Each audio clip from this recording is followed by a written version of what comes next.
Abu Dhabi টি10 লিগে নিজেদের দ্বিতীয় ম্যাচে এসে জয়ের ধারায় ফিরেছে তাসকিন আহমেদের নর্দার্ন ওয়ারিয়র্স।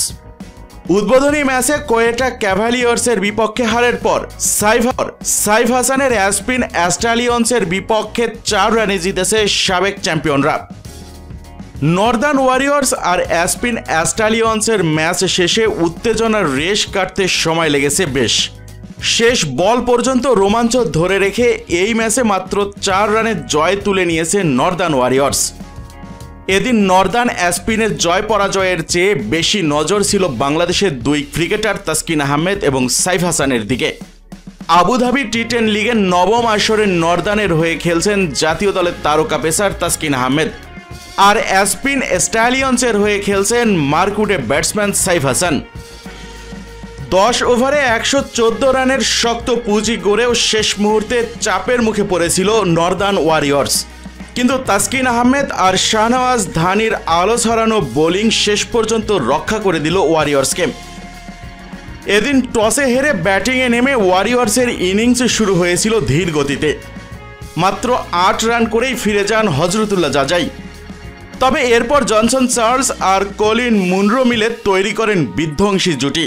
জনসন চার্লস 34 বলে 55 রানে অপরাজিত থাকেন।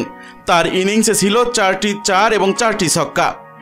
কলিন মুনরো খেলেন 21 বলে 38 রানের ঝোড়ো ইনিংস।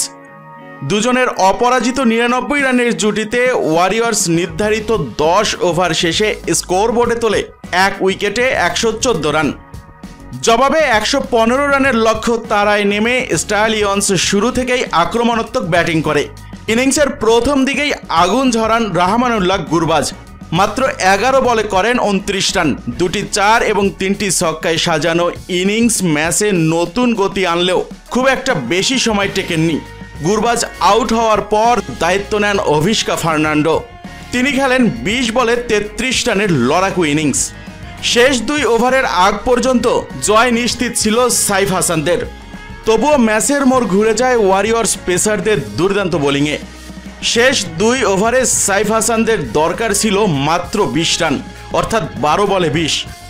ক্রিজে ছিলেন সেটেল ব্যাটসম্যান অভিষকা ফার্নান্ডো আর সাইফ হাসান, কিন্তু ইনিংসের 9ম ওভারে বল হাতে তুলে নেন তাসকিন আহমেদ। আর সেই ওভারের প্রথম বলেই তিনি তৈরি করেন game changing moment of the match.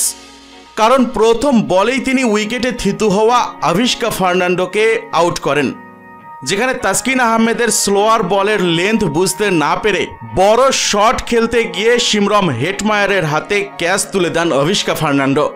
তিনি আউট হওয়ার আগে সমান 2টি করে 4 ছক্কায় 20 বলে 33 রান করে জয়ের আশা দেখাচ্ছিলেন।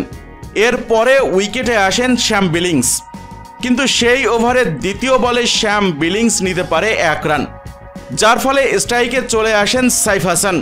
সাইফ হাসানও সেই ওভারে তৃতীয় বলে সিঙ্গেল নিয়ে শ্যাম বিলিংসকে স্ট্রাইকে পাঠান, কিন্তু শেষের 3 বলে তাসকিন আহমেদ খরচ করেন 10 রান, যার ফলে তার সেই ওভার থেকে আসে মাত্র 12 রান।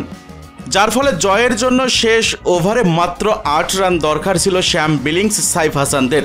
হাতে ছিল 6 উইকেট, কিন্তু এবার শেষ ওভারে বল তুলে নেন শাহনওয়াজ ধানি। দুর্দান্ত বোলিং করে তিনি সেই ওভারে 3 উইকেট তুলে নেন মাত্র 3 রানের খরচায়, যার ফলে 4 রানের জয় নিয়ে মাঠ ছাড়ে নর্দার্ন ওয়ারিয়র্স। শাহনওয়াজ ধানিকে তুলে মারতে গিয়ে কলিন মুনরোর হাতে ক্যাচ দিয়ে ফিরেছেন বাংলাদেশের আরেক তারকা ক্রিকেটার সাইফ হাসান, যেখানে তিনি একটি ছক্কায় 11 বলে 15 রান করে ফেরেন, আর স্ট্রাইক রেট ছিল 136। এদিন বল হাতেও হাত ঘুরাতে দেখা যায় বাংলাদেশি এই অলরাউন্ডারকে, তবে পার্ট টাইম বোলিংয়ে সুবিধা করতে পারেননি, বরং বিড়ম্বনা বাড়ান। 1 ওভার বোলিং করে 17 রান খরচ করেন সাইফ, যদিও ওভার প্রতি তার চেয়েও বেশি রান দিয়েছেন জহির ইকবাল। 30 বছর বয়সী এই ডানহাতি পেসার 1 ওভারে 21 রান দেন। এসব কারণেই শেষ পর্যন্ত হার দেখতে হয় দলকে। আজও প্রথম ম্যাচের মতো 2 ওভার বোলিং করেছেন তাসকিন, খরচ করেছেন মাত্র 21 রান, উইকেট তুলে নিয়েছেন 2টি। ভয়ঙ্কর হয়ে ওঠা আন্দ্রে ফ্লেসার এবং অভিষকা ফার্নান্ডোকে ফেরান তিনি।